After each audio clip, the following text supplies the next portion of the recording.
মুহুরঃ রসিকা ভুবি ভাবুকা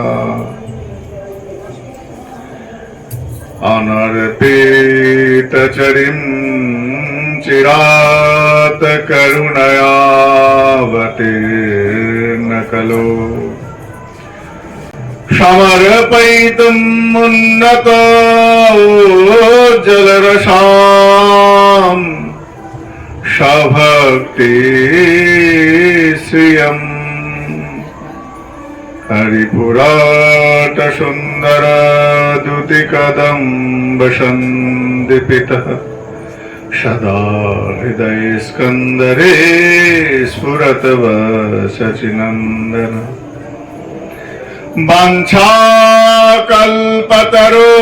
वाञ्छाकल्पतरुभ्यश्च कृपा सिन्धुर्वैव च पतितानं पावनेभ्य वैष्णवेभ्य नमो नमः। जय रूप सनातन भट्ट रघुनाथ श्रीजीव गोपाल भट्ट दास रघुनाथ এই ছয় গোসাই করি চরণ বন্দন जहाँ হইতে বিঘ্ন নাশ অভীষ্ট পুরাণ हे कृष्ण करुणा सिंधु दीनबंधो जगतपते गोपेश गोपिकाकांत राधाकांत नमस्तुते। हरे कृष्ण कृष्ण कृष्ण हरे हरे हरे राम राम राम हरे हरे। जय जय सीताय गौर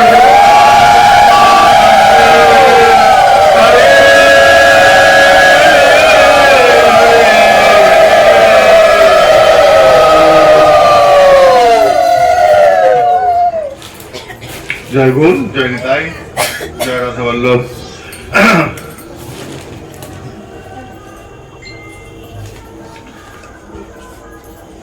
বহু বছর আগে ব্যারাকপুরে আমার এই কাকুর বাড়িতে আসা হয়েছিল। তখন এরকম ছোট, অনেক দিন আগে, বহুদিন আগে। আর এই আসা হলো প্রায় বছর 15 হবে। আমার যত সম্ভব ওই যে ঘরটা রয়েছে আমার মনে পড়ছে, কেন রাস্তার পাশে একটা ওই নিখিল কাকু আমার সঙ্গে এসেছিল তখন। এখন তো নিখিল কাকু নেই।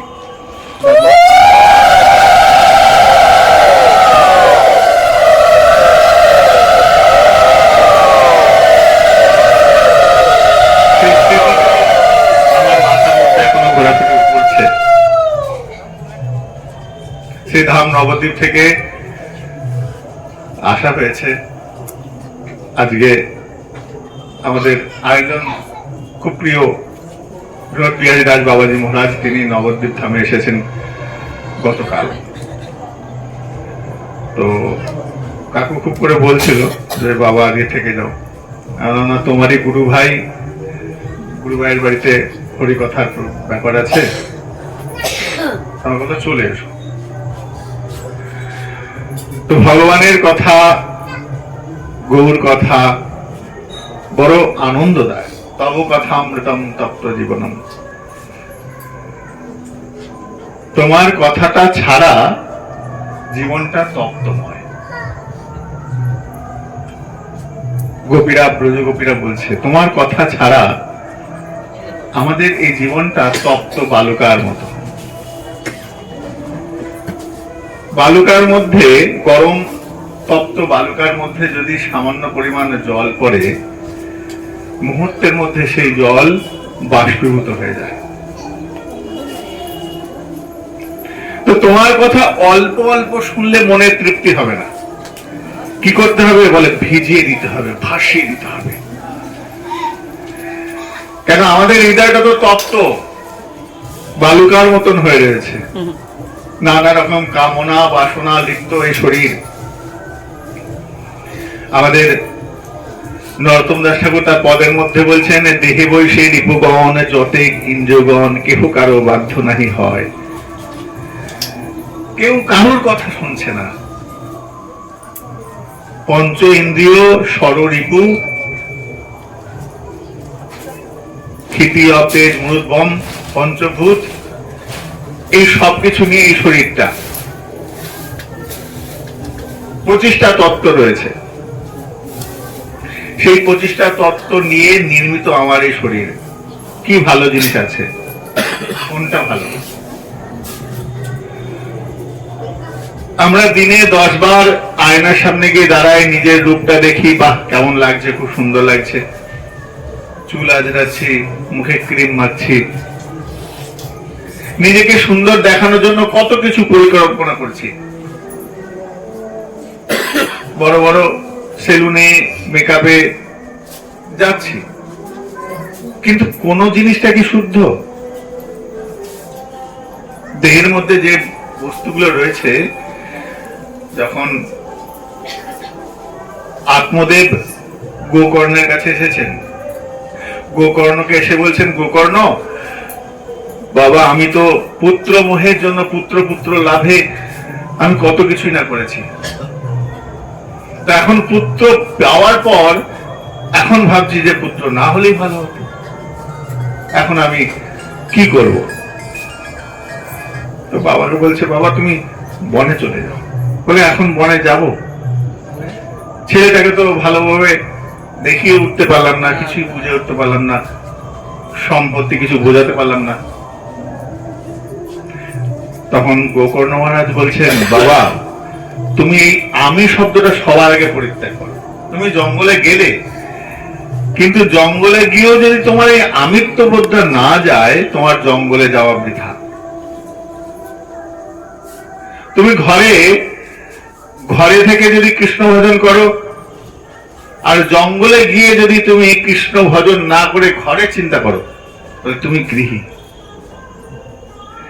দেহে অস্তি মাম শরদিরে অভিমতিম তাজ্যত্মম। বাবা এক্ষুনি তুমি ত্যাগ করো অভিমান। এই দেহটা তোমার, এই পঞ্চভৌতিক শরীরটা তোমার রক্ত মাংস পুঁজ হাড় দিয়ে নির্মিত। নখ সবই অপদ্রব্য। নখ না কাটলে পরে 2 দিন বাদে বড় হয়ে যায়, চুল বড় হয়ে যায়, চুল কেটে আসলে পরে স্নান করতে হয়, নখ কাটলে পরে শৌচক্রিয়ার মধ্যে স্নান করতে হয়, কেউ আত্মীয় পরিজন কেউ গত হলে পরে নখ চুল কাটতে হয়।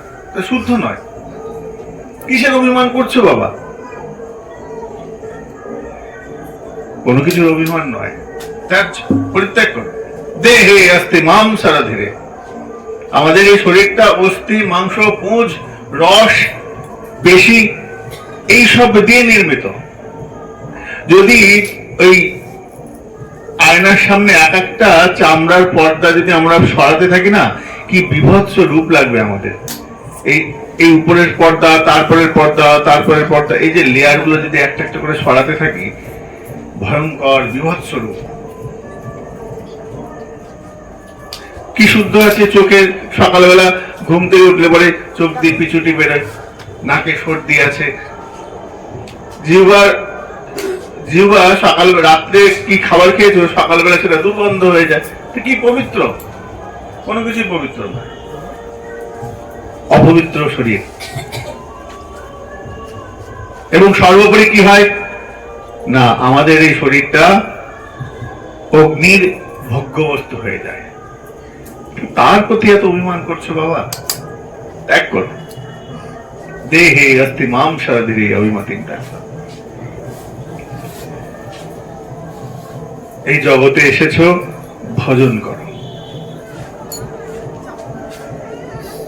তুমি জঙ্গলে গিয়ে বাড়ির চিন্তা করছো, ঘরের চিন্তা করছো, সংসারের ছেলেটা কি করছে, মেয়েটা কি করছে, ওরা ঠিক আছে তো, ভালো আছে তো, যদি এই বোধটা থাকে তাহলে তুমি সংসারী, তুমি ত্যাগী হতে পারলে না।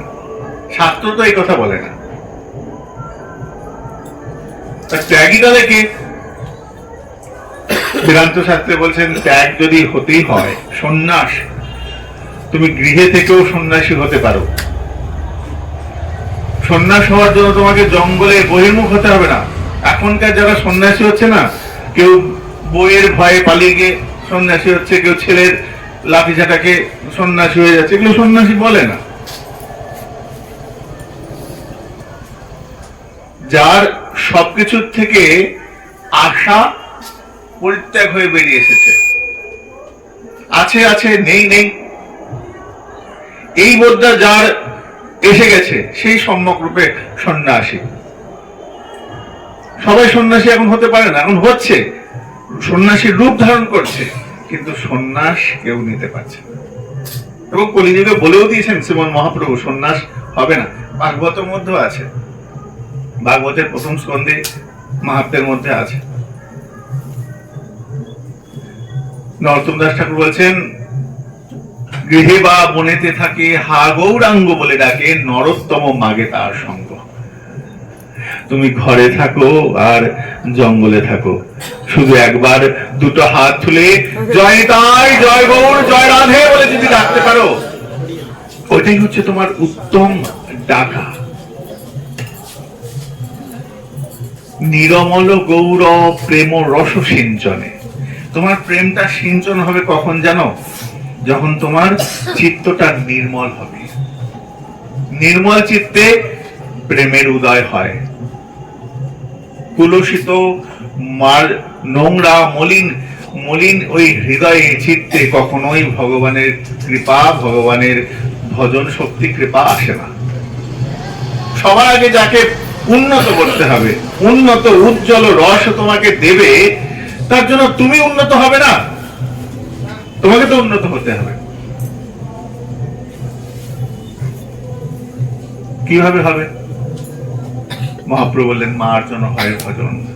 মার্জন করো, নিজেকে প্রতিনিয়ত মার্জন করতে থাকো, নিজেকে প্রতিনিয়ত একটা কাপড় কাচার মেশিনের মধ্যে ফেলে নিজেকে কাচো, দু হাত দিয়ে কাচো, নিজেকে কাচো। আত্মমন্থন, প্রতিদিন নিজের ত্রুটিগুলোকে দেখা এবং সংশোধন করা, এর নাম আত্মমন্থন। নিজেকে প্রতিদিন দেখা, নিজেকে নতুন ভাবে তৈরি করা অত সহজ নয়। ভজনের পরাকাষ্ঠা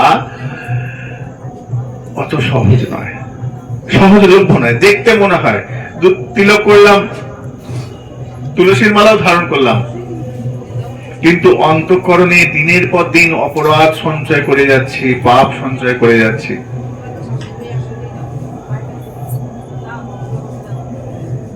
তিলকমালা কি কৃপা করে না? বলে কৃপা করছে, কিন্তু কৃপা করার সঙ্গে সঙ্গে পাপ রাশি এত বৃদ্ধি করছি, বলে আমাদের ভজনের ক্রিয়াটা অনেক বেড়ে যাচ্ছে।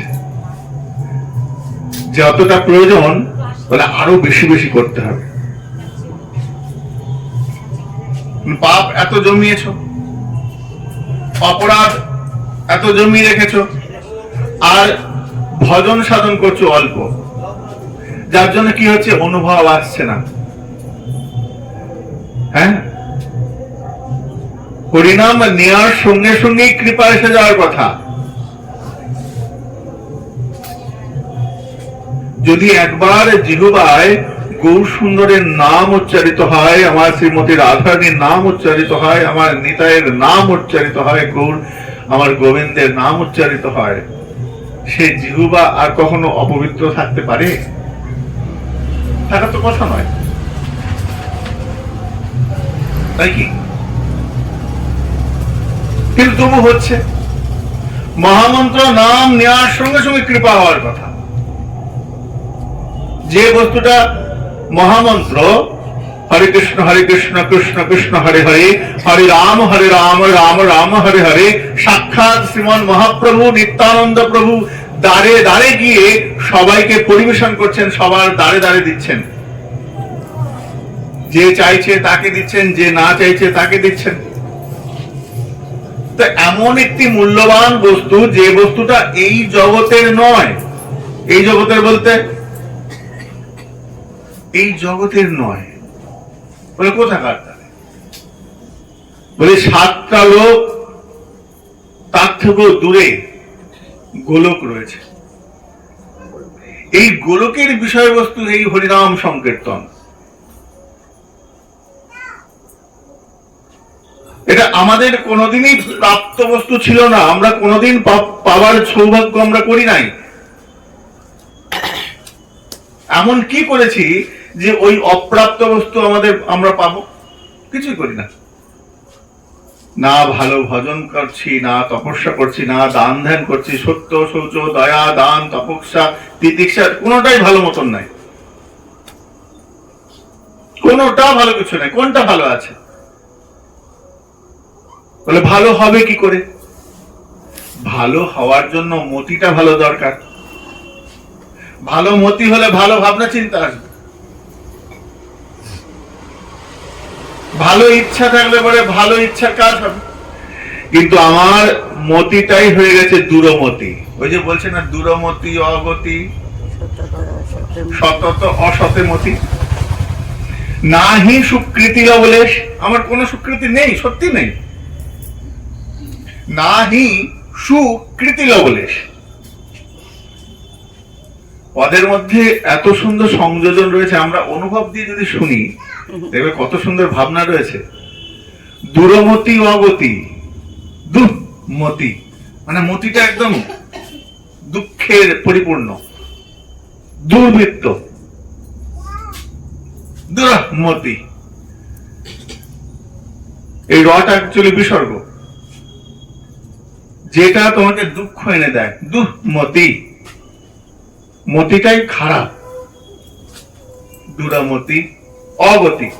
গতিটা ঠিক নেই, ভুল ভুল পথে চালনা করছে, সঠিক পথ আমরা অনুসন্ধান করছি না।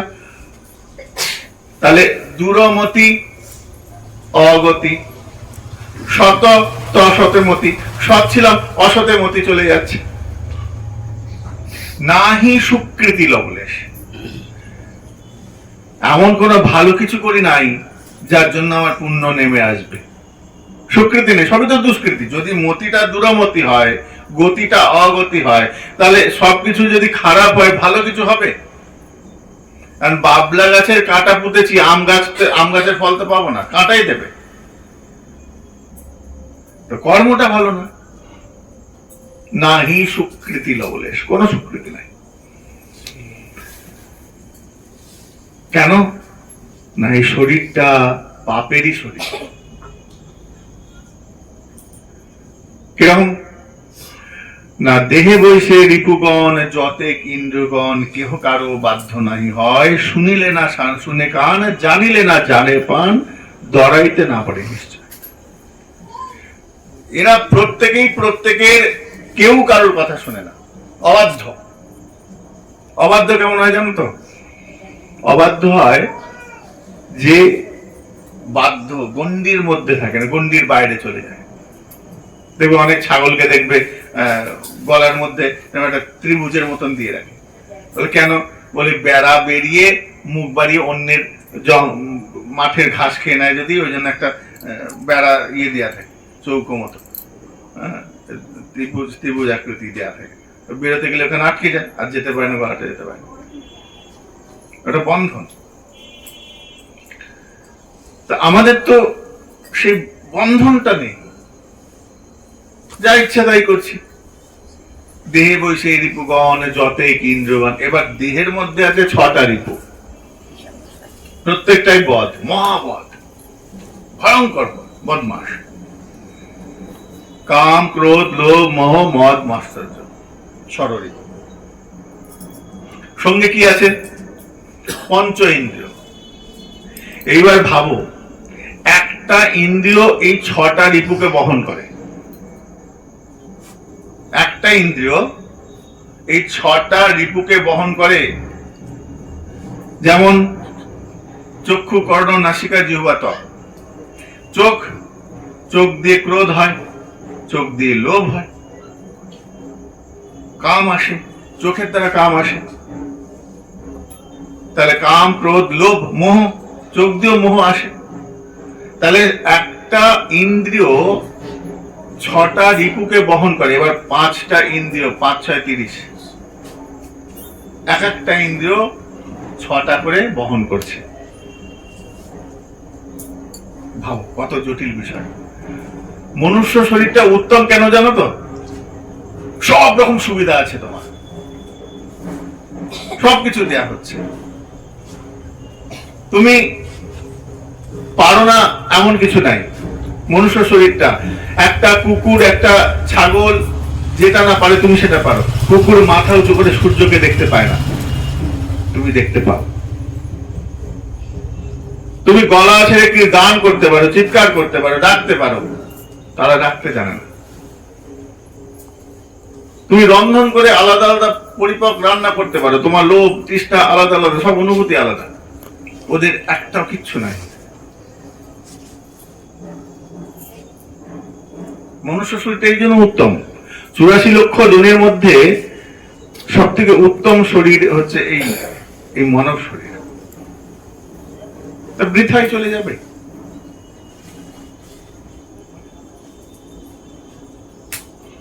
বৃথা। এক একটা ইন্দ্রিয় 5টা রিপুকে বহন করে এবং দুঃখ এনে দেয়। চোখের জন্য একজন প্রাণী মারা যায়। একটা মাছ দেখলো জলের মধ্যে কি একটা ভাসছে, পোকা দেখলো, চোখ দিয়ে দেখলো, খেলো। যে মাছ ধরছিল সে বড়শিটা ধরে টান মারলো, ছিপটা ধরে টান মারলো, মাছটা উঠে বলল, অন্যের খাদ্য হয়ে গেল। চোখ দ্বারা লোভ এলো। এক একটা ইন্দ্রিয়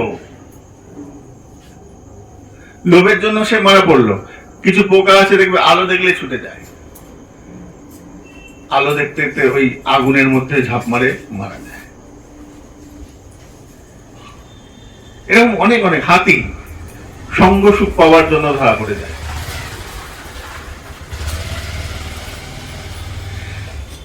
এই যে পঞ্চ যে ইন্দ্রিয়, পঞ্চ ইন্দ্রিয়, প্রত্যেকটা ইন্দ্রিয় খতরনাক, প্রত্যেকটা ইন্দ্রিয়। তার সঙ্গে ষড়রিপু, কাম, ক্রোধ, লোভ, মোহ, এগুলো সব ভজনের বিরুদ্ধে করে দেয়। তাহলে আমরা কিভাবে চলবো? তাহলে আমাদের তো সারা জীবন ভজন হবে না। শাস্ত্র বলছেন যদি তুমি এদের দাসত্ব করো তাহলে তোমার জীবনে ভজন আসবে না। ভজন তো দূরের কথা, সেই বোধই আসবে না। কোন বোধ? ভগবত চিন্তা বোধ। এই বোধটাই আসবে না। এই যে অনেক মানুষের মধ্যে দেখবে ভগবানকে মানে না, ঈশ্বর তত্ত্বকে মানে না, ভগবানকে মানেই না, ভগবান টগবান বলে কিছু নেই। কেন হচ্ছে না? ওদের এদের বোধটাই জন্মাবে না। কেন? তারা দেহ বোধ থেকে বেরিয়ে আসতে পারে নাই। আত্মসুখ, এই শরীরের সেবা করতে করতে তারা কখনো মাথা তুলে দেখতে পায় না, পশুটার মতো। তাদের বোধই জন্মাবে না। কথা যদি আসে, আমি কথাটা বলে ফেললাম, তাহলে ভগবানের ভাবনা চিন্তার মধ্যে যদি আমি এক জায়গায় পড়ছিলাম, উদ্ধব মহারাজ বলছেন, ভগবান তোমার যারা শত্রু তাহলে তারা তোমার ভক্ত নয়। বলে না, আমার সবাই আমার প্রিয়, আমার তো শত্রু নেই, আমার মিত্র নেই, আমার সবাই সমান। যে তোমাকে ভজে না সেও তোমার সন্তান। বলে হ্যাঁ, সে আমার সন্তান, প্রত্যেকে আমার সন্তান। প্রত্যেকটা জীবের মধ্যে আমি রয়েছি, অণু পরমাণুর মধ্যে আমি রয়েছি। তাহলে তারা এই কর্মগুলো করে কিভাবে করে? আমাদের মধ্যে প্রশ্ন আছে। তাদের মধ্যে ভগবত্তা জ্ঞানই আসে না। এই জ্ঞান না আসার কারণ হচ্ছে তাদের মধ্যে অপরাধ সঞ্চয় হয়ে রয়েছে। তবে জানি তাহাতে অপরাধ প্রচুর, কৃষ্ণ নাম বীজ তাহে না হয় অঙ্কুর। তুমি যতই তাকে বলো না কেন, তার মধ্যে ভগবত প্রেম আসবে না। কেন না, আগে থেকেই তাদের শরীরে অপরাধ সঞ্চয় হয়ে রয়েছে। এই অপরাধটা হচ্ছে কৃষ্ণ ভজনের বাধার কাজ করে। সব করবে, বাবা মাকে সম্মান করবে, সবকিছু করবে, কিন্তু ঠাকুর দেবতা ভজন করবে। একটু ভালো গুণ হলে পরে সাত্বিক ধর্ম থাকবে, দান ধ্যান করবে, মানুষ মানুষের চেতনা থাকবে, কিন্তু ভগবত ভজন। এগুলো সব নাস্তিক ধর্মটাও ধর্মের মধ্যে পড়ে, এগুলো দোষের মধ্যে খারাপ ভাবে নেবে না, এগুলো আছে। সৃষ্টি তত্ত্বের মধ্যে ভগবান বিদ্বেষী লোকও থাকবে, সবাই ভগবানকে ভালোবাসবে এমনটা নয়, এটা মাথায় নিয়ে নাও। এই জগৎটা পাপীদের নিয়েও যেমন শুদ্ধ ব্যক্তিরাও থাকবে, তেমনি পাপীরাও থাকবে, অপরাধীরাও থাকবে, সবাইকে নিয়ে এই জগৎ। সবাই যদি উদ্ধার হয়ে যায়, তাহলে জমপুরিটা তালা পড়ে যায়।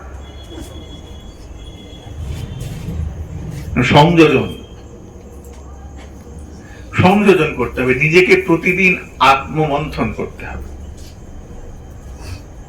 এক সাধু মহারাজ বলছেন, একটা সাধুকে একজন প্রশ্ন করছেন,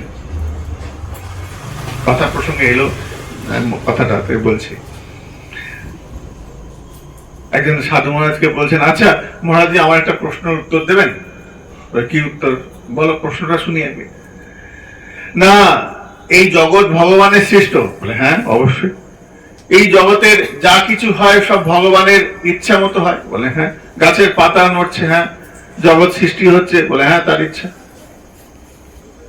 বেশ, তাহলে আমরা যে কর্মগুলো করছি সেগুলো তার ইচ্ছা? বলে অবশ্যই তার ইচ্ছা। তাহলে যারা পাপ কর্ম করছে, খারাপ কাজ করছে, সেটাও ভগবানের ইচ্ছা, তাই তো? ভগবানের ইচ্ছা। আর সাধু বাবা যে বাহ, ঘুরিয়ে ফিরিয়ে ভালো জটিল ভাবে প্রশ্নটা বললে তো, পেঁচিয়ে ধরেছ আমাকে। হ্যাঁ হ্যাঁ হ্যাঁ, এই তো আর কি। বলছে না, অসৎ কাজ যেটা করছে সেটা ভগবানের ইচ্ছা না। কেন? আপনি এইমাত্র বলেন জগতে যা কিছু হয় সব ভগবানের ইচ্ছায়, তার অনিচ্ছা ছাড়া, তার ইচ্ছা ছাড়া কিচ্ছু হয় না। তাহলে আমি যে পাপ কর্মটা করছি, খারাপ কাজ, চুরি ডাকাতি যা কিছু আছে, অন্যায় সূচক যে কাজগুলো, সেগুলোকে পাপের মধ্যে ধরা। তা আমি যে অন্যায় কাজটা করছি সেটা ভগবানের ইচ্ছা, ভগবান আমাকে করাচ্ছেন, যেহেতু প্রত্যেকটা জীবের মধ্যে ভগবান রয়েছেন। সেটা তো স্বীকার করেন, হ্যাঁ, প্রত্যেকটা জীবের মধ্যে ভগবান রয়েছে। তাহলে ভগবান যেখানে প্রত্যেকটা জীবের মধ্যে রয়েছেন, ভগবান তাহলে প্রত্যেকের জীবের মধ্যে থেকে পাপ কাজটা করাচ্ছেন। তাহলে আমি কিছু করছি না, পাপটা ভগবান করাচ্ছে। ভাবো না, কেন নয়? বলে শোনো, তুমি পৃথিবীতে জন্মগ্রহণ করবে, তুমি মেয়ে হয়ে জন্মাবে না ছেলে হয়ে জন্মাবে, কালো হয়ে জন্মাবে না ফর্সা হয়ে জন্মাবে, তুমি পঙ্গু হয়ে জন্মাবে না তোমার সব শরীর ঠিক হয়ে জন্মাবে, এইটা তার ইচ্ছা। তুমি কোথায় জন্মাবে, দিনে জন্মাবে, রাতে জন্মাবে, দুপুরে জন্মাবে, সেটাও তার ইচ্ছা। তুমি বড় লোকের ঘরে জন্মাবে না গরিবের ঘরে জন্মাবে, সেটা তার ইচ্ছা। তুমি ইন্ডিয়াতে জন্মাবে না আমেরিকায় জন্মাবে, সেটাও তার ইচ্ছা। কিন্তু তুমি ভালো কাজ করবে না খারাপ কাজ করবে, এই ভালো কাজটা তার ইচ্ছা, আর খারাপ কাজটা তার ইচ্ছা নয়। কিরকম? শাস্ত্রে তো ভগবান বলেই দিয়েছেন এগুলো করা নিষিদ্ধ। তোমাকে তো ভগবান বলে দিয়েছে ধর্মের পথে চলো, সেটা আমার ইচ্ছা। অধর্মের পথে চললে পরে তুমি আমার বিরোধিতা করছো। তুমি যখনই অন্যায় কাজ করছো, কাউকে কষ্ট দিচ্ছ, কারোর থেকে চুরি করে নিচ্ছ, সত্য, শৌচ, দয়া, দান, তিতিক্ষা, তপস্যা, এগুলো তো ধর্মের লক্ষণ। 13টা ধর্মের লক্ষণ আছে, ধর্মের 13টা স্ত্রী আছে। দুঃখ মহারাজের যে 13 জন কন্যা ছিলেন, তার মধ্যে ধর্মকে বিবাহ দিয়েছিলেন। মোট সতীর আগে যে ছিলেন 16 জন কন্যা। সতীর আগে, সতী হচ্ছে 17 নম্বর, সতীর সঙ্গে বিয়ে হলো দেবাদিদেবের মহাদেবের। তার আগে যে একজন, তার বিয়ে দেওয়া হয়েছিল একজন ঋষির সঙ্গে, তার আগে একজন ছিল হচ্ছেন পিতৃবর্গের সঙ্গে দেওয়া হয়েছে, এবং তার আগে যে 13 জন কন্যা ছিলেন তার বিয়ে দেওয়া হয়েছিল ধর্মের সঙ্গে। ধর্মের 13টা স্ত্রী এবং 13টা সন্তান আছে, ভাগবতের মধ্যে আছে। তো ধর্মের লক্ষণ আছে, তো ওই 13টা নিয়ম যে পালন করবে সে ধার্মিক, আর এই 13টা নিয়মকে যে অস্বীকার করবে সে অধার্মিক, সে ভগবান বিদ্বেষী। তো তুমি কি করছো সিদ্ধান্তটা তোমার নিজস্ব, তুমি ভালো পথ বেছে নেবে না খারাপ পথ বেছে নেবে। যখন তুমি খারাপ কাজ বেছে নিচ্ছ তখন তুমি ভগবানের বিরোধী কাজ করছো, তো সেটাতে ভগবানের সম্মতি নাই। কেন? ধর্মই ভগবান। ভগবান ধর্মের মধ্যে রয়েছে, যেখানে যেখানে ধর্ম শব্দটা রয়েছে, যেখানে যেখানে সৎ শব্দটা রয়েছে, সেখানে সেখানে ভগবান বিরোধিত রয়েছে। তো তুমি যদি অন্যায় কাজ করো, তুমি ধর্মের পথে চলছো না, ওইখানে ভগবানের সম্মতি নাই। আর এই অন্যায় কাজের জন্য পুণ্যের বিধান দেওয়া হয়েছে, এই পাপের শাস্তির বিধান দেওয়া হয়েছে। আমরা যেমন ইন্ডিয়ান কনস্টিটিউশন আছে, ভারতীয় সংবিধান, সংবিধানের বাইরে তুমি কাজ করলে পরে তোমাকে কি করবে না, থানা থেকে পুলিশ এসে তোমাকে ধরে নিয়ে যাবে। একদম সেম থিওরি। তুমি যদি অধর্ম কাজ করো তোমাকে যমপুরি ভোগ করতে হবে, যমদূতেরা আসবে তোমাকে সেই প্রেত শরীরটা নিয়ে বা আত্মা শরীরটা নিয়ে গিয়ে তোমাকে ভোগ করাবে। এটা আমাদের ভারতীয় সংস্কৃতিতে, আমাদের সনাতন সংস্কৃতির এই বিচার। প্রত্যেকটা ধর্মের, প্রত্যেকটা মতবাদের এই বিচার আছে। খ্রিস্টানদের জাজমেন্ট বলা হয়, পানিশমেন্ট। তো এই শরীরের মধ্যে আমাদের দেহে বৈশী রিপুগণ যতেক ইন্দ্রিয়গণ কেহ কারো বাধ্য নাহি হয়, শুনিলে না শুনে কান, জানিলে না জানে প্রাণ, তরাইতে না পারে নিশ্চয়। একজন মহাজন বলছেন, তাহলে আমরা কি তাহলে জীবনে কোনোদিন কৃষ্ণ ভজন করতে পারবো না? তবে এর উত্তর আছে, এর উত্তর আছে। বলে প্রথমে তো মনকে, চিত্তকে, হৃদয়কে এক জায়গায়, এক স্থানে আনতে হবে, এক জায়গায় আনতে হবে। এবং এনে কি করতে হবে? বলে সেটাকে ভগবানের চরণে সমর্পণ করতে হবে। যখনই তুমি সমর্পণ করলে তখন এই মন, বুদ্ধি, চিত্ত, অহংকার এরা যখন একত্রিত হয়ে ভগবানের চরণ কমলকে আশ্রয় করবে, তখন এই কাম, ক্রোধ, লোভ, মোহ, মদ, মাশ্চর্য, এই ষড়রিপু পঞ্চ ইন্দ্রিয় একত্রিত হয়ে পবিত্র হয়ে যাবে। কেন পবিত্র কেন? পবিত্র একটা পদ্ধতি আছে। মহাজনগণ বলছেন আমাদের শাস্ত্রে, মঙ্গলম ভগবান বিষ্ণু মঙ্গলম গরুড়ধ্বজ মঙ্গলম পুণ্ডরীকাক্ষম মঙ্গলায় তনুহরি। যখনই তুমি পুণ্ডরীকাক্ষের নাম জিহ্বায় উচ্চারণ করবে ভক্তি ভরে, শ্রদ্ধার সঙ্গে, তোমার মধ্যে কোনো পাপ বোধ ভেতরে প্রবেশ করতে পারবে না। তার আগে কি করতে হবে? বলে সমর্পণটা প্রয়োজন আছে। সমর্পণ যদি না হয় তাহলে পরে এই পাপ বা এই অপরাধ বোধের যে ছিদ্র এখান দিয়ে প্রবেশ করবে। সবার আগে সমর্পণ। সমর্পণ বোধটা যতক্ষণ না আসছে ততক্ষণ পর্যন্ত ভগবত প্রাপ্তির কোনো আশাই নাই। তুমি যত বড় যেখানেই যাও না কেন, যেখানেই যাও সমর্পণ আসতে হবে। তবে সমর্পণটা কেমন? সমর্পণের সংজ্ঞা কেমন? একটা ছোট্ট প্রসঙ্গ বলি। একদিন কুরুক্ষেত্রের যুদ্ধ হচ্ছে, মহাভারতের যুদ্ধ। দুর্যোধন ভীষ্ম পিতামহকে বলছেন, আপনি আমার বাবার অন্ন ধ্বংস করছেন। সেই দিনের বাচ্চা অর্জুন, তাকে আপনি হত্যা করতে পারছেন না। আপনি গঙ্গা পুত্র, আপনি পরশুরামের ছাত্র, আর আপনি কিনা ওই সেই দিনের বাচ্চা ছেলে অর্জুনকে বধ করতে পারছেন না। আপনার লজ্জা লাগে না? হ্যাঁ, আমার বাবার অন্ন ধ্বংস করছেন। পিতামহ ভীষ্ম মনে মনে খুব কষ্ট পাচ্ছেন, চুপচাপ বসে আছে। দুর্যোধন যাচ্ছে তাই ভাবে অপমান করে যাচ্ছে, যাচ্ছে তাই, একদম মুখে যা আসে তাই। কেন?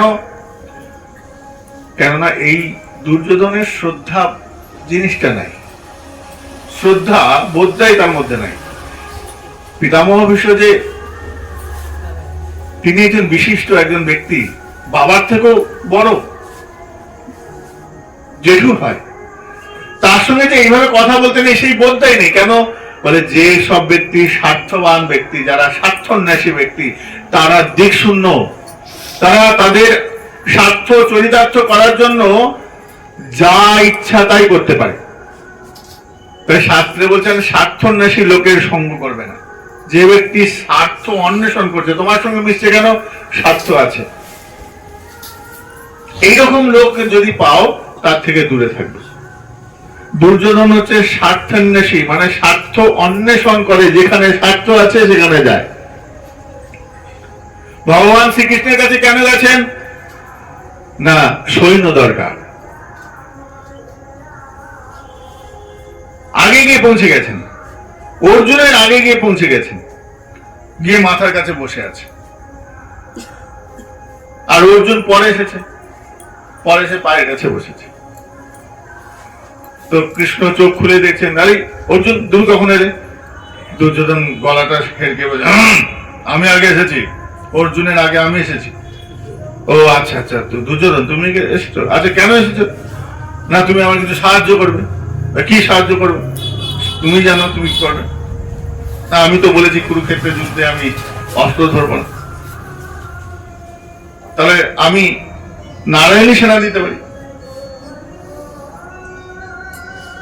দুর্যোধন বলে, হ্যাঁ ঠিক আছে, তোমাকে তাহলে দরকার নেই, তুমি যেখানে যুদ্ধ করবে না, তুমি আমার কি কাজে লাগবে? তোমাকে দরকার, তুমি নারায়ণী সেনা দাও।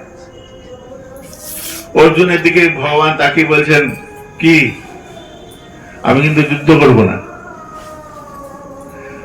অর্জুন হাত জোর করে বলছেন, প্রভু তুমি যুদ্ধ না করলেও তুমি আমার সঙ্গে থাকবে। আমি জানি তুমি যদি থাকো, এই সংসার সমুদ্ররূপী যে ভয়ঙ্কর সমুদ্ররূপী যে কুরুবাহিনী, অনায়াসে আমি পেরিয়ে যাব। অর্জুনের সঙ্গ দিলেন। আর স্বার্থন্বেষী যে, তার স্বার্থ যেই মিটে গেল, সঙ্গে সঙ্গে চলে গেল। তো শকুনি বলছে, বিশ্বদেবকে এমনি এমনি তুমি যুদ্ধ করাতে পারবে না, খোঁচা মারো। যখন দেখবে কয়লার আগুনের মধ্যে চাপা পড়ে যায়, একটু লোহার শিক দিয়ে খোঁচা দিলে আবার আগুনটা বেরিয়ে পড়ে। বলছে ওর মধ্যে যুদ্ধ করার শক্তি আছে। ওই মমতার প্রলেপ পড়ে গেছে, বুঝলে? অর্জুনকে তো খুব ভালোবাসে, ওই মমতার প্রলেপ পড়ে গেছে ভীষ্মের, ওই প্রলেপটাকে সরাতে হবে। বলে কি করে সরাবো? বলে ওকে দায়িত্ব দায়বদ্ধতার, ও তো প্রতিজ্ঞাবদ্ধ আছে, যে সিংহাসনে বসবে সেই সিংহাসনে সেই দাসত্ব করবে। তো সেই জিনিসটাকে মনে করিয়ে দাও, ও যে কর্তব্যরত সেটা মনে করিয়ে দাও। তো কি করে মনে করাবে? ভৎসনা করে, সাম দাম দণ্ডভেদ। ভালোভাবে যদি কাজ না হয় ভয় দেখাও, যদি ভয়ে কাজ না হয় কুৎসিত গালাগালি দাও, মিষ্টি খাওয়াও, যে কোনো কাজটাকে উদ্ধার করো। তো কোনোভাবেই হচ্ছে না, ওই তখন ভৎসনা করলো দুর্যোধন, অপমান করতে লাগলো। এই অপমান সহ্য করতে না পেরে বিশ্বদেব প্রতিজ্ঞা করলেন, আগামীকাল সূর্য উদয়ের সঙ্গে সঙ্গেই আমি অর্জুনকে বধ করব। যেই কথাটা বলার সঙ্গে সঙ্গে তো এক গাল হাসি দুর্যোধনের মুখে, হ্যাঁ, খুব হাসছে মনে মনে। শকুনের দিকে তাকিয়ে বলছে, শকুনি মামা, কাজটা উদ্ধার হয়েছে, কালকে একটা জব্দ হবে, কালকে মরছে, কালকে আমরা পাণ্ডবদের হারিয়ে দিচ্ছি। মানে অর্জুনকে হারিয়ে দেওয়া মানে আমরা যুদ্ধে জয় করে গেলাম। বেশ, খুব আনন্দ। দুর্যোধন বিছানায় ঘুমাচ্ছে, নাক ডেকে ঘুমাচ্ছে। খবরটা গেছে গোবিন্দের কানে, শ্রীকৃষ্ণের কানে। শ্রীকৃষ্ণ সারা রাত পায়চারি করছে ঘরের মধ্যে, একবার ডান দিক থেকে বাঁ দিক, বাঁ দিক থেকে ডান দিক যাতায়াত করছে ঘরের মধ্যে। প্রায় ভোর হবে, ব্রাহ্ম মুহূর্তের ঠিক আগের মুহূর্ত, সূর্য উদয় হওয়ার আগে একটা আলোর বিচ্ছুরণ আকাশের মধ্যে ছড়িয়ে যায়। সূর্য উদিত হবে, এক্ষুনি শঙ্খনাদ হবে, এক্ষুনি যুদ্ধের বেড়ি বাজবে। যাই, অর্জুনকে গিয়ে খবরটা দিই।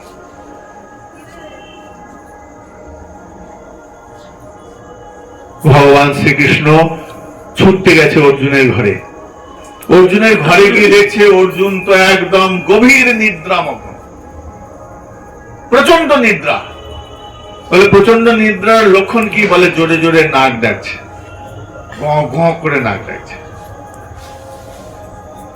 অর্জুনকে দেখে ভগবান তো হতবাক, চমকিত। কি ব্যাপার, ও কি খবর পায়নি?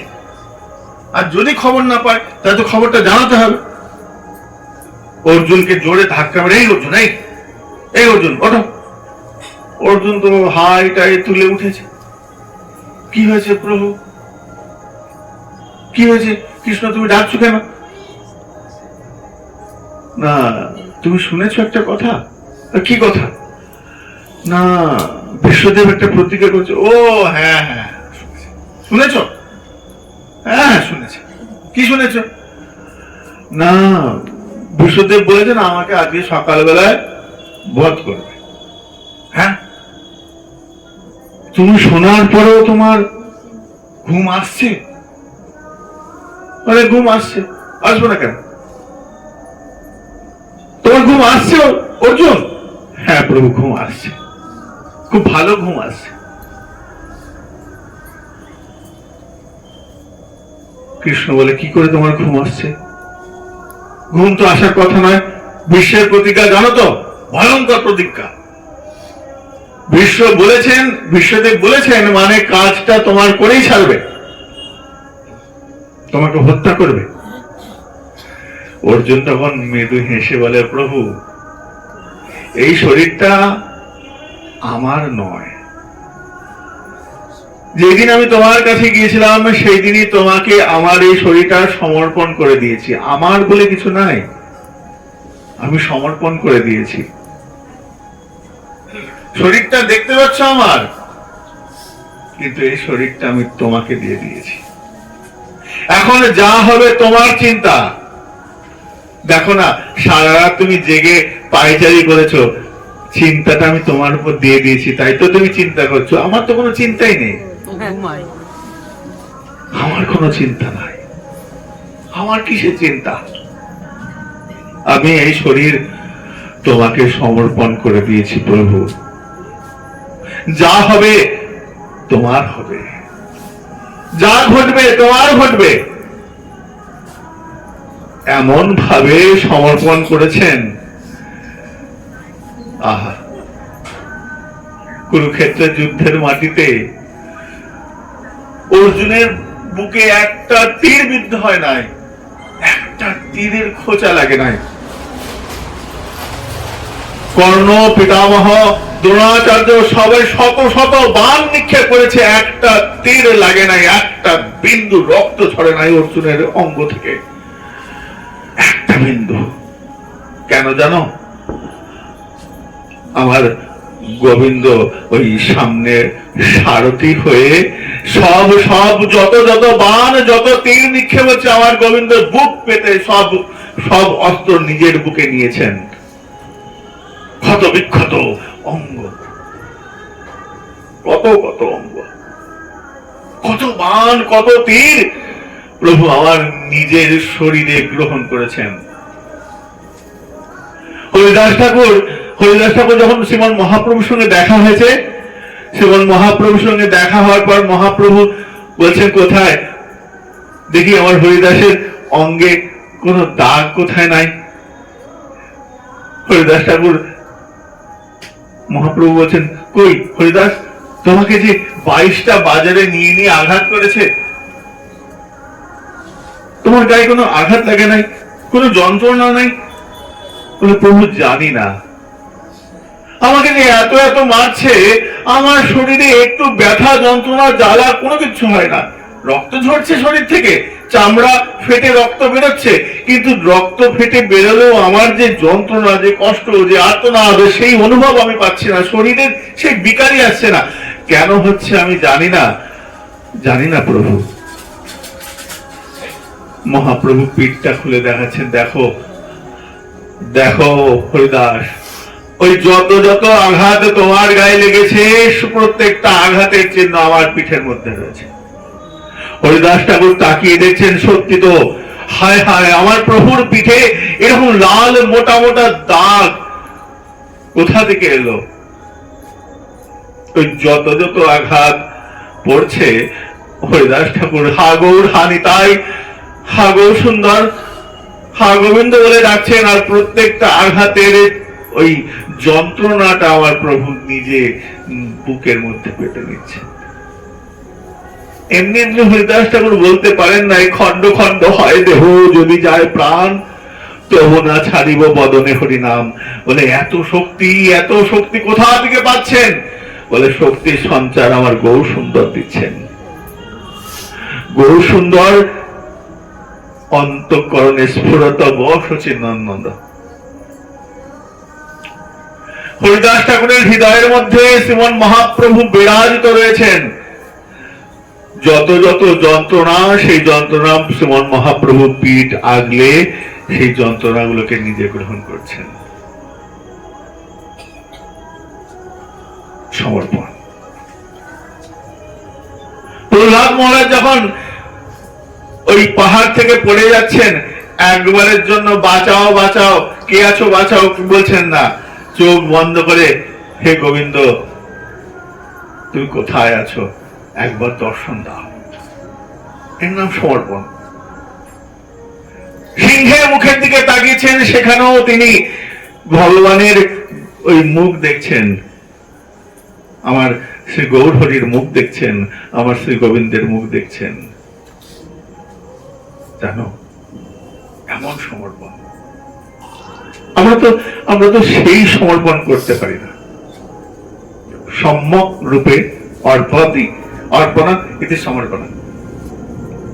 আমার নিজের বলে কিছু থাকবে না, আমি তোমার দাস, আমাকে তোমার চরণে সমর্পণ করলাম।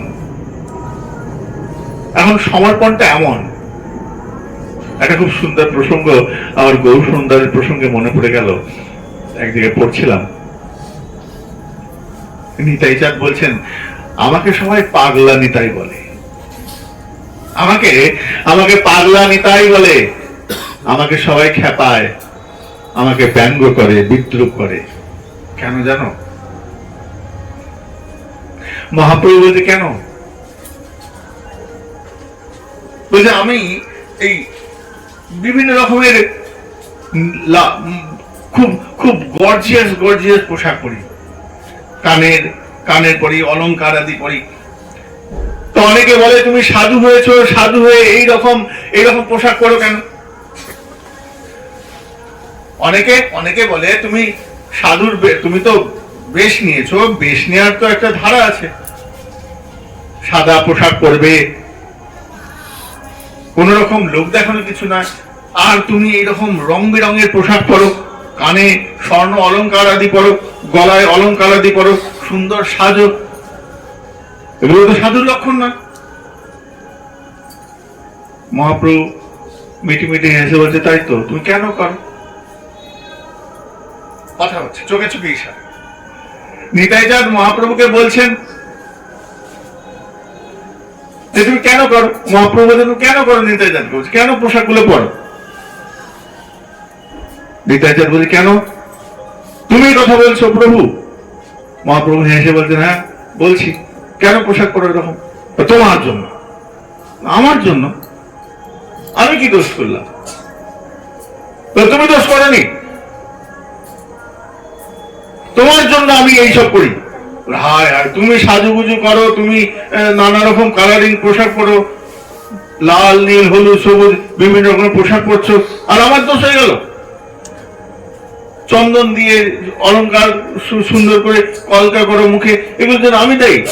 মহাপ্রভু যেন মিটি মিটি হাসছেন আর ভুরু ভুরু ভুরুগুলো নাচাচ্ছেন, হালকা হালকা মৃদু মৃদু ভুরু কুচকাচ্ছেন, আবার ভুরুটা সোজা করছেন, প্রশ্ন উত্তর হচ্ছে, ভুরুতে ভুরুতে কথা। নিতাই চাঁদ বলছেন, তোমার জন্য, তোমার জন্য আমি সাজু। মহাপ্রভু বলছেন, বলো আমার জন্য কেন সাজু? আমি কি দোষ করলাম? দোষ করনি? কি দোষ করেছি?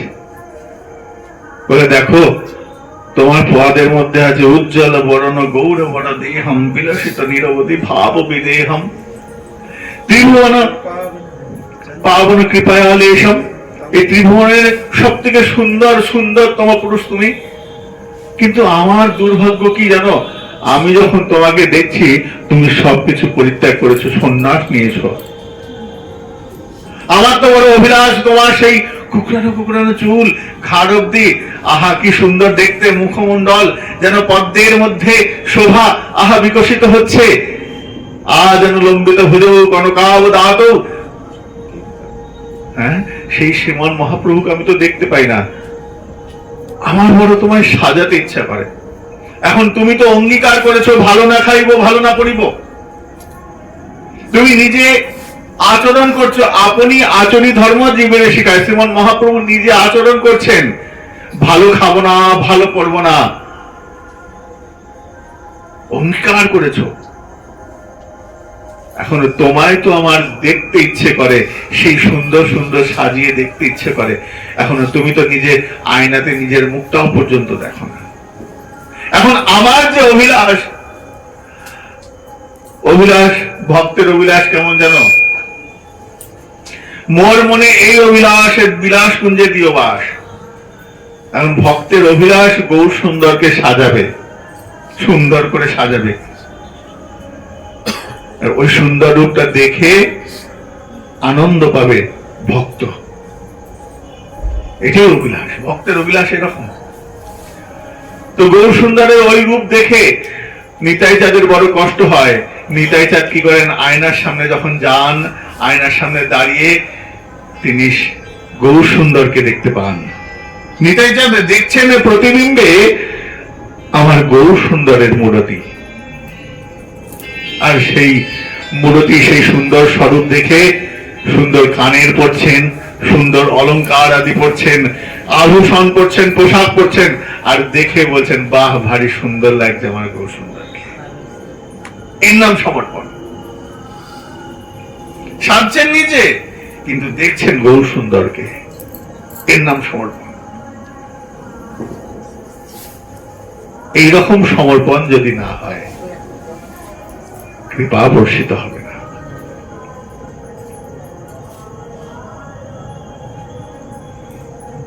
অম্বরীশ মহারাজ বলছেন, আমাদের যে ষড় রিপু আছে, এই ষড় রিপুকে কাজে লাগাও। কি করবে? বলে পঞ্চ ইন্দ্রিয় এবং ষড় রিপুকে শুধু একটাকে বাদ দিয়ে দিলেন, মাৎসর্য। বাকি সবগুলো সেবায় লাগে। এই যে যত রিপু আছে, সব রিপুকে কি করব? নিজ নিজ কাজে লাগাবো। কোন কাজে? বলে লোভ, সাধু সঙ্গ, হরি কথা। লোভ খারাপ জিনিস, লোভটা খারাপ, কিন্তু লোভ কি করব? বলে লোভ হবে সাধু সঙ্গ, হরি কথা। হরি কথা শুনতে যাবো, এটা লোভ। বলে এটা ভালো জিনিস।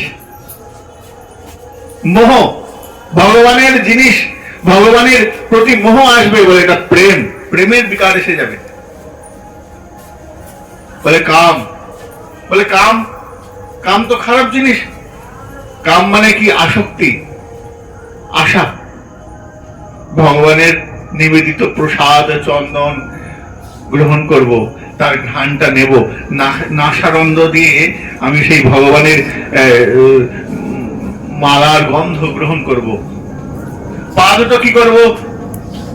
বলে হর হরি মার্জনা আদৌ। হাত দুটো দিয়ে হরি মন্দির মার্জনা করব, পা দুটো দিয়ে ভগবানের রূপ দর্শন করার জন্য সেই জায়গায় স্থানে যাব, চোখ দুটো দিয়ে গোবিন্দের সেই সুন্দর রূপ দর্শন করব। আমার শ্রী গোবিন্দ কি সুন্দর সেজেছে আজ, চোখ দিয়ে সেটা দর্শন করব, কান দিয়ে হরি কথা শুনবো। আর এই অঙ্গ কি করব? বলে বৃন্দাবনের নবদ্বীপের ধামের সাধুগুরু চরণের সেই রজ অঙ্গে মাখবো। হ্যাঁ, বৈষ্ণব চরণ রেণু ভূষণ করিয়া তনু, ওই সাধু গুরু বৈষ্ণবের চরণ ধুলি বালুকা আমি আমার অঙ্গে মার্জন করব, অঙ্গে ধারণ করব। বলে কি হবে এতে? বলে কৃপা বর্ষিত হবে। হ্যাঁ, সাধুদের ধুলাতেও কৃপা, সাধুর দৃষ্টিতে কৃপা, কৃপা ঝরে পড়ছে।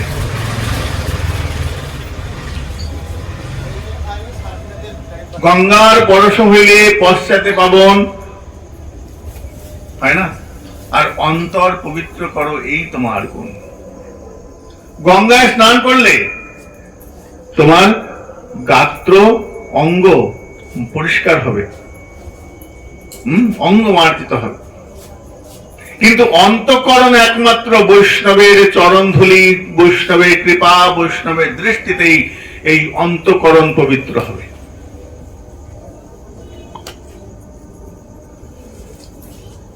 গঙ্গা যখন ভূমিতে এলেন, ভগীরথজি যখন সগর রাজার 60,000 ছেলে কপিল মুনির অভিশাপ বলা হয়, কিন্তু কপিল মুনি অভিশাপ দেন নাই। ভাগবতে কোথাও অভিশাপের কথা ব্যবহার করেন নাই। এখানে বলছেন যে কপিল দেব শুধু একবার তাকিয়েছেন, চোখ বন্ধ করে ভজন করছিলেন কপিল দেব মহারাজ ভগবান।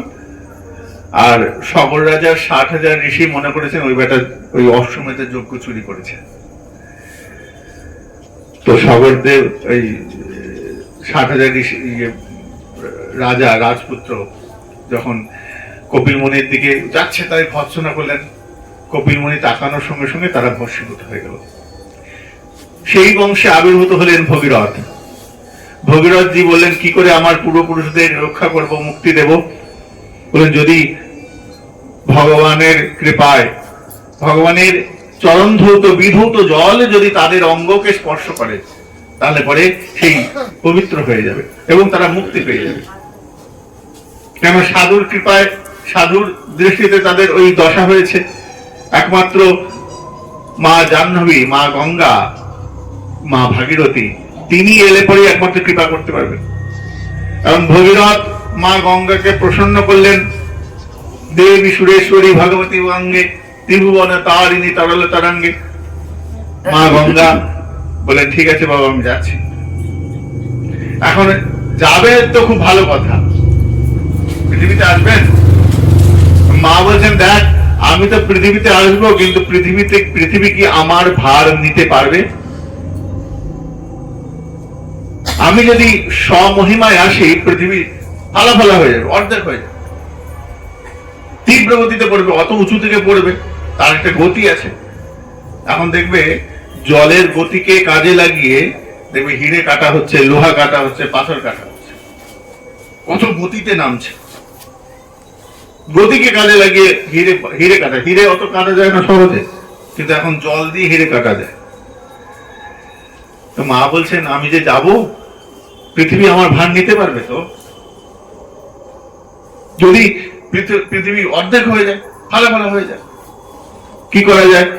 কেউ যদি আমার এই শক্তিটাকে একটু প্রশমিত করে দেয়, গতিটাকে যদি একটু কমিয়ে দেয়, তাহলে পরে আমি যেতে পারি। কে কমাবে? খবর পেলেন দেবাদিদেব মহাদেবের কাছে আছেন শক্তি। আজ শিব চতুর্দশী ব্রত, আমাদের ব্রত, গতকালও শিব চতুর্দশী ছিল। তো দেবাদিদেব মহাদেব শিব শম্ভু, পঞ্চানন, 5 রাজার মাথা, মহাদেব বললেন আমি নেব। গঙ্গাকে ধারণ করলেন জটায়। গঙ্গা এখানে খুব দুষ্টি মিষ্টি গঙ্গার সঙ্গে শিবের বেশ তর্ক বিতর্ক আছে, আমি অত যাচ্ছি না, অনেক খুব গভীর প্রসঙ্গ আছে। অত বেড়ে তোর এত তেজ, তোকে আমি জটার মধ্যে ঝুলিয়ে রাখ, জটায় করে পাক দিয়ে নিয়েছে গঙ্গাকে। গঙ্গার প্রথমে খুব ছটপটানি করছিলেন, তুমি আমার পারবে, তুমি আমাকে ধরতে পারবে। স্বতন্ত্র রমণী, তো স্বতন্ত্র রমণীদের সেরকম বাঘা লোকের একমাত্র জব্দ করতে পারে, যারা স্বতন্ত্র। গঙ্গা হচ্ছেন স্বতন্ত্র, শক্তিশালী একজনের মেয়ে, তো বড় লোকের মেয়ে, প্রভাব আছে। বড় লোকের মেয়ের জন্য পাগলা ছেলেই দরকার, হ্যাঁ, একদম ভয়ঙ্কর তাণ্ডব করতে পারে। তুই কাকে ভয় দেখাচ্ছিস রে? হ্যাঁ, তোর জন্য আমার জটাই যথেষ্ট। জটা খুলে দিলে আমি গঙ্গাকে বেঁধে নিয়ে চলে এসেছি। আনুগত্য গ্রহণ করলেন, সেই গঙ্গা পৃথিবীতে নেমে এলেন। আমরা পৃথিবীতে গঙ্গাকে পেলাম। গঙ্গার পবিত্রতা কি করে? গঙ্গায় অবগাহন করলে পরে আমার এই এখন পর্যন্ত যে পাপটা করেছি, যেটা শরীর দিয়ে হয়েছে, সেই পাপ হবে মুক্তি পেলে। কিন্তু মন দিয়ে যে পাপ করলে, চোখ দিয়ে যে পাপ করলে, অনেক রকম পাপ আছে। জিহ্বা দিয়ে পাপ করলে, বাক দিয়ে, মন দিয়ে, আর অঙ্গ দিয়ে।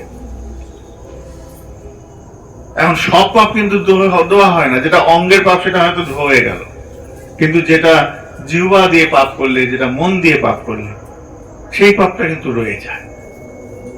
সেইগুলো একমাত্র বৈষ্ণবের কৃপাতেই দূরীভূত হয়। এখন আজকে গঙ্গা স্নান করলাম, আবার যে রাস্তা থেকে আস্তে আস্তে আবার পাপ করছি, হ্যাঁ, গঙ্গা থেকে উঠেই পাপ করছি। কিরকম?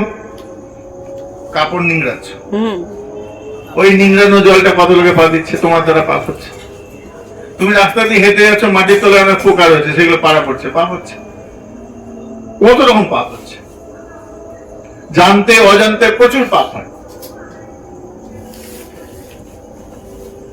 এক সাধু বলছেন, কৃপালুজি মহারাজের একটা প্রসঙ্গ বলছে, সবাই তো কুম্ভে স্নান করছে, সবাই পুণ্য অর্জন করবে, সবাই পুণ্য অর্জন করবে। বলে যে মানুষটা জেনে বুঝে পাপ করে, তার পাপ কোনোদিন মুক্তি হবে না। জেনে পাপ করছে, সে আবার কি পাপগুলো করবে, বলে সেই পাপের মুক্তি হবে না। ওখানে তুমি কুম্ভে কেন, যেখানেই যাও, ওই পাপের মুক্তি হবে না। ওগুলো আত্মমন্থনের দ্বারাই হবে। পশ্চাতাপের আগুনে জ্বালাতে হবে, প্রতিদিন জ্বালাতে হবে, দাউ দাউ করে জ্বালাতে হবে, তবে গিয়ে মুক্তি হবে। কোন পাপ ধৌত হবে? বলে যে পাপটা তুমি অজ্ঞানতাবশ করেছো, না বুঝে করেছো, ভুল হয়ে গেছে, ক্ষমা চাইছো, ত্রুটি হয়ে গেছে, ভুল করে হয়ে গেছে, আমি ইচ্ছা করে করিনি, হয়ে গেছে, বলে সেই সব পাপের থেকে মুক্তি পাওয়া যায় কুম্ভে স্নানে। কিন্তু যে লোকটা খুন করে দিয়ে, যে খুন করে, জেনে শুনে খুন করে গিয়ে বলে আমি কুম্ভে স্নান করলাম, মুক্তি হয়ে গেল, লক্ষ লক্ষ টাকার 2 নম্বরই কাজ করে আমি কুম্ভে স্নান করলাম, মুক্তি হয়ে গেল, বলে হবে না, কোনোদিন হবে না, হবার নয়। শাস্ত্র বিধান বলছেন এগুলো হয় না। যে মানুষটার কাছে তুমি ক্ষতি করেছো, সেই মানুষটা তোমাকে যদি ক্ষমা করে, তবে তোমার মুক্তি হবে, নাহলে মুক্তি হবে না। এগুলো বিষয় আলাদা। অজ্ঞাতবশত ওই যে 60,000 ঋষিবৃন্দ, 60,000 যে সকল রাজার ছেলেরা, তারা কেন মুক্তি হলো না? ওই সাধুকে চোর ভেবেছিল, আদৌ তো সে চোর নয়। কপিল মুনিকে চোর ভেবেছিল, কিন্তু আদৌ তো সে চোর নয়, ভুল বশত করেছে, তাই তাদের মুক্তি হয়েছে। আমি জেনে শুনে যদি পাপ করি, সেই পাপের মুক্তি একমাত্র যে পাপী, সে যদি পশ্চাতাপ করে, অনুধাবন করে, আত্মমন্থন করে যে আমার ভুল হয়েছে, কৃপা করে দেয়, এবং সেটা যার কাছে হয়েছে তিনি যদি কৃপা করেন, তবে সেটা শ্রেষ্ঠ হবে। সব থেকে শ্রেষ্ঠ যার কাছে দোষটা হয়েছে। তো আমাদের শরীরের মধ্যে যে অঙ্গ প্রত্যঙ্গ আছে এদেরকে সবাইকে ভগবানের চরণে নিয়োজিত করতে হবে। আমাদের যত রিপুগণ আছে, যত অঙ্গ প্রত্যঙ্গ আছে, এদেরকে কি করতে হবে? স্থানে স্থানে নিযুক্ত করিব। নরোত্তম দাস ঠাকুর বলছে, যাকে যা যে জায়গায় দরকার সেই জায়গায় সেই সেবায় নিয়োজিত করব। বলে আমি কিছু করতে পারি না, আমি চোখে দেখতে পাই না, চোখে দেখতে পাই না। বলে এক কাজ করো, তুমি ফুলগুলো কোনটা বড় ফুল কোনটা ছোট ফুল আলাদা আলাদা করে ঠাকুরের সেবায় লাগবে। হ্যাঁ, বলে আমার হাত দুটো কাটা, আমার হাত নেই, কি করব? মুখ দিয়ে হরিনাম কীর্তন করো, হরিনামের চিন্তন করো। বলে আমার মুখটাও বোবা, কথা বলতে পারি না। বলে কানটা তো দিয়েছে, কান দিয়ে হরি কথা শোনো। চোখটা তো দিয়েছে, চোখ দিয়ে ভগবানের নাম, ভগবানের রূপ গুণ দর্শন করো। যেন তেন প্রকারেণ ভগবানের সেবায় যেন তোমার এই অঙ্গ প্রত্যঙ্গ সেবায় নিয়োজিত হয়। অজামিল ষষ্ঠ স্কন্ধের মধ্যে অজামিল যখন শুয়ে আছে বিছানায়, যমদূত এবং ওই ভগবানের পার্শ্বদের মধ্যে লড়াই হচ্ছে, তো ভগবানের পার্শ্বদরা যখন জিতে গেল তখন অজামিল খুব কাঁদছে, কাঁদতে কাঁদতে বলছে, দেখেছো আমার মতন পাপিষ্ঠ সারাটা জীবন শুধু পাপ কাজ করে গেছি, এমন দয়াময় আমি নারায়ণকে ডাকি নাই, মানে নারায়ণ বোধে কিন্তু ডাকি নাই, আমার ছেলের নাম নারায়ণ সেই বোধে ডেকেছি। নামাভাসে মুক্তি পেল অজামিল। অজামিল বলছেন, সাংকেত্যাম পারিহাস্যাম স্তবম হেলনমে বাবা বৈকুণ্ঠ নাম গ্রহণম অশেষাগহরম। যেন তেন প্রকারেণ তোমার নামটা জিহ্বাতে, ভগবানের কথা জিহ্বায় যেন আসতে হবে। সাংকেতম, সংকেতে ছলে হোক, পরিহাসের ছলে হোক, যেভাবে মজা করতে করতে, হাসি ঠাট্টার মাধ্যমে যদি তুমি কৃষ্ণ নামকে আশ্রয় করো, গৌর নামকে আশ্রয় করো, তাতেও কৃপা হবে। কিন্তু হচ্ছে ওই স্বচ্ছ এবং পবিত্র ভাবে। আমি রাধাকুণ্ডে প্রতি বছর যাই, তো কতগুলো বাচ্চা ছেলে নিজেদের মধ্যে কথা বলছে। ব্রজের অনুভবটা খুব উচ্চস্তরীয় ভাবনা। ওখানে দুটো ছেলে, বাচ্চা ছেলে কথা বলছে, কথা বলতে বলতে আমি শুনছি, ভালো করে কানটা দিয়ে কথা শুনছি। তো বলছে হিন্দিতে, আমি বাংলায় বলছি, তুই বিশ্বাস করছিস না, তুই বিশ্বাস করছিস না, আচ্ছা ঠিক আছে, আমি রাধারানীর কসম নিলাম, রাধারানী কি কসম, मैं जो बोल रहा हूँ वो सही बोल रहा हूँ, মানে বলছে আমি যেটা বলছি সেটা সত্যি কথা, একদম রাধারানীর দিব্যি দিয়ে বলছি। ভাবো রাধারানীকে কি স্তরে নিয়ে গেছেন। রাধারানীর দিব্যি মানে রাধারানী কতটা বিশ্বাসযোগ্যতা। আমি রাধারানীর নাম নিয়ে তো মিথ্যা কথা বলতে পারি না। এটা প্রেম, এটা ব্রজবাসীরাই পারে। ব্রজের প্রত্যেকটা বাচ্চা, শিশু হোক, তৃণ, গুল্ম, লতা, প্রত্যেকেই এক একজন সাধক। অনেক সাধনার ফলে ওই ব্রজে তারা স্থান পেয়েছে। অনেক ব্রহ্মা এক জায়গায় বলছেন, আমি যদি একবার ব্রজে জন্মাবার যদি আমি সুযোগ পাই, তাহলে আমি ব্রজবাসীদের ওই দরজার সামনে একটা পাথর হয়ে জন্মাতে চাই। তাহলে পাথর হলে কি হবে? বলে ব্রজবাসীরা যখন কাজ করে বাড়ি ফিরবে সন্ধ্যেবেলায়, তখন ওই ঘটি দিয়ে নিজের পাটা ধুবে আর ওই পাথরের মধ্যে পাটাকে ঘষবে। আমি আমার মতন এই পাষাণ হৃদয়ের মধ্যে তাদের চরণ কমল আমার অঙ্গকে মার্জন করবে, আর আমি রাধারানীর কৃপা পেয়ে যাবো, গৌর সুন্দরের গোবিন্দের কৃপা।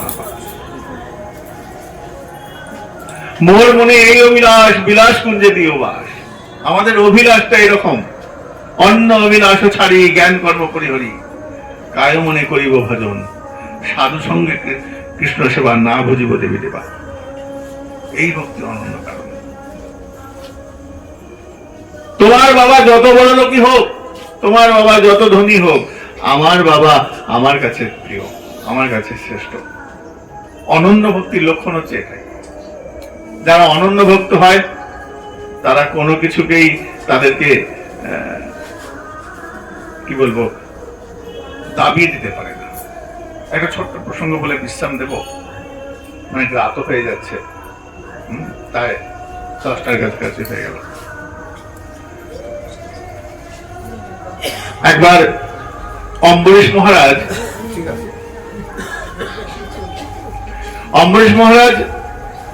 ভজন করছেন, ভজনরত। এমন সময় ভগবান শ্রীকৃষ্ণ বড় দুষ্টু বুদ্ধি, তো কি করেছেন না, ইন্দ্রের রূপ ধরে এসে অম্বরীশকে বলছে, এই অম্বরীশ, তোমার তপস্যায় আমি খুব সন্তুষ্ট, বলো তুমি কি বর চাও, আমি তোমাকে সব বর দেব।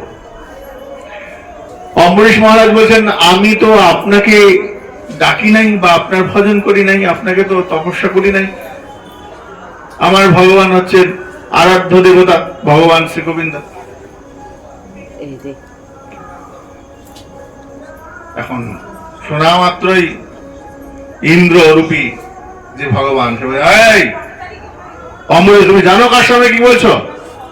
আমি হলাম দেবরাজ ইন্দ্র, আমাকে সবাই ভয় পায়, আর তুমি আমার সামনে তুমি এইভাবে কথা বলছো, আমি তোমাকে দিতে চাইছি, তুমি নিচ্ছ না, খুব অহংকার হয়েছে তোমার। অম্বরীশ হাত জোর করে, প্রভু অহংকার আছে কিনা জানি না, কিন্তু আমার গোবিন্দ চরণে যে মতি আছে এর বাইরে আমি আর কিছু দেখতে চাই না। নয়নে মুদিয়া দেখিনু তোমারে,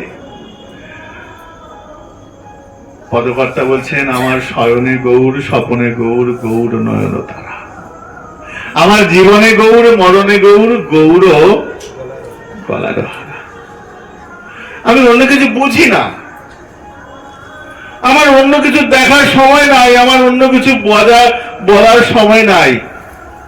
আমার এই জিহ্বা শুধু গৌর নাম উচ্চারিত হয়, এই চোখ শুধু গৌরের রূপ দর্শন করে, এই কান শুধু গৌরের কথা শুনতে চায়, আর কি চাই? আমার শয়নে আমি শুয়ে শুয়ে গৌরকে দেখি, আমার শয়নে গৌর, স্বপনে গৌর, ঘুম এলো গৌর আসে, শয়নে গৌর, স্বপনে গৌর, গৌর নয়ন তারা। এই যে তারাটা, এই চোখের তারাটাও আমার গৌর সুন্দর। আমার জীবনে গৌর, মরণে গৌর, গৌর গলার হারা, সই বলো না গৌর কথা। তা এমন দশা অম্বরীশ মহারাজের, কৃষ্ণ ছাড়া আর কিছু সে দেখতে চায় না, বুঝতে চায় না। অন্যকে অসম্মান নয়, কিন্তু আমার ভগবান আমার কাছে শ্রেষ্ঠ। তো দেবরাজ বলছেন, তবে এত বড় স্পর্ধা তোমার, বজ্র বার করেছেন, বজ্র বার করে নিক্ষেপ করবেন, বজ্রের তার ভীষণ তাণ্ডব, সেই বিদ্যুৎ চমকাচ্ছে, ওই ঋষির হাড় দিয়ে নির্মিত। তো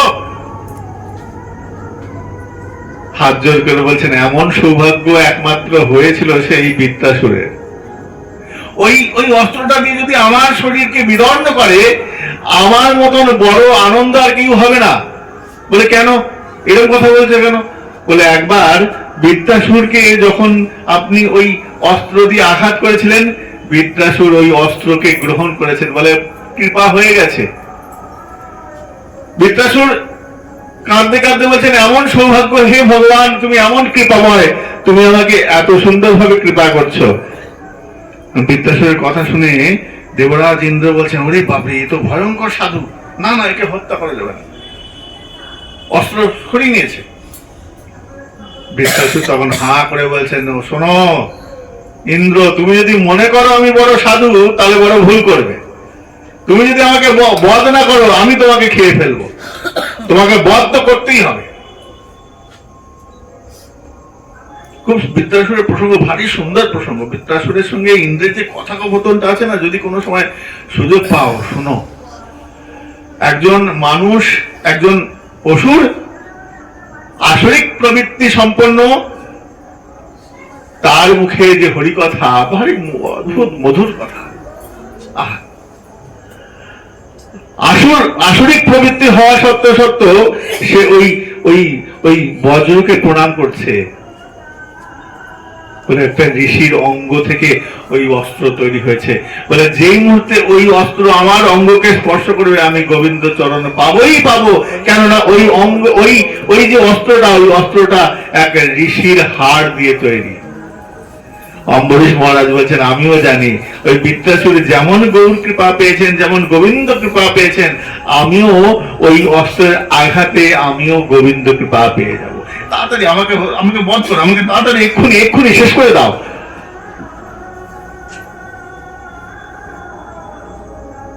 দেবরাজ রূপী ভগবান অস্ত্রকে ফেলে দিলেন, আলিঙ্গন করলেন অম্বরীশকে। তুমি পরীক্ষায় উত্তীর্ণ হয়েছ, তুমি আমায় ছাড়া বোঝো না, অনন্য অনন্য চিন্তয়ন্তমাম যে জনা পর্যপাশতে তেষাম নিত্যাভিযুক্তানাম যোগাক্ষেম মহামহা। গীতায় ভগবান স্বয়ং বলছেন যে আমাকে অনন্য ভাবে চিন্তা করে আমি তার হয়ে যাই। অহম ভক্ত পরাধীনা না হম তিষ্ঠামি বৈকুণ্ঠে না যোগী হৃদয়ঞ্চ যত্র গায়ন্তি মদ্ভক্তা তত্র তিষ্ঠামি নারদ। হে নারদ, আমি সেই ভক্তের হৃদয়ে আমি বাস করি যেখানে শুদ্ধ চিত্ত আমাকে ডাকে। যারা হা গৌর বলে মাটিতে গড়াগড়ি দেয়, আমি তাদের চরণ ধুলি আমি মাথায় অভিষিক্ত করি। হ্যাঁ গো, যে হানি তাই হা গৌর বলে একবার আকুল প্রাণে ডাকে, আর আর ওই যমুনার তটে বসে বলে কোথায় গো হে রাধারানী, কোথায় গো আনন্দময়ী, ও গো রাধে রাধে। গোসাই নিয়ম করে সদাই ডাকে ও গো রাধে রাধে। ওই সেই সাধুর চরণ ধুলি আমি নিয়ে এসে নিজের মাথায় অভিষিক্ত করি। ভগবান বলছেন এমন সাধু আমার প্রয়োজন। তো সেরকম সাধু তো হতে হবে, এবং সর্বোপরি গুরু কৃপাকে আশ্রয় করি। যদ্যপি আমার গুরু চৈতন্যের দাস, তথাপি জানিও তিনি আমার প্রকাশ। সেই প্রকাশ আমাদের উপর বর্ষিত হোক, আমরা যেন গৌর নামে মুখরিত হতে পারি, গোবিন্দ নামে মুখরিত হতে পারি, আমরা যেন রাধা নামে আমার জিহ্বাকে অভিষিক্ত করতে পারি, আমার যেন এই জিহ্বা যেন অতৃপ্ত জিহ্বা হরিনাম সংকীর্তনে নিজেকে ডুবিয়ে দিতে পারি। এই অভিলাষ, এই মনে অভিলাষ, মোর মনে অভিলাষ, বিলাস কুঞ্জেটিও বাস। আজ আর নয়, আজকে হরিকথার এই অধম, জানি না হরিকথা কিভাবে বলতে হয়, আমার সেই ধৃষ্টতা নাই, বলার সেই যোগ্যতা নাই। আমার যা কিছু ভালো গুরু কৃপা, আর যা খারাপ সেটা আমার।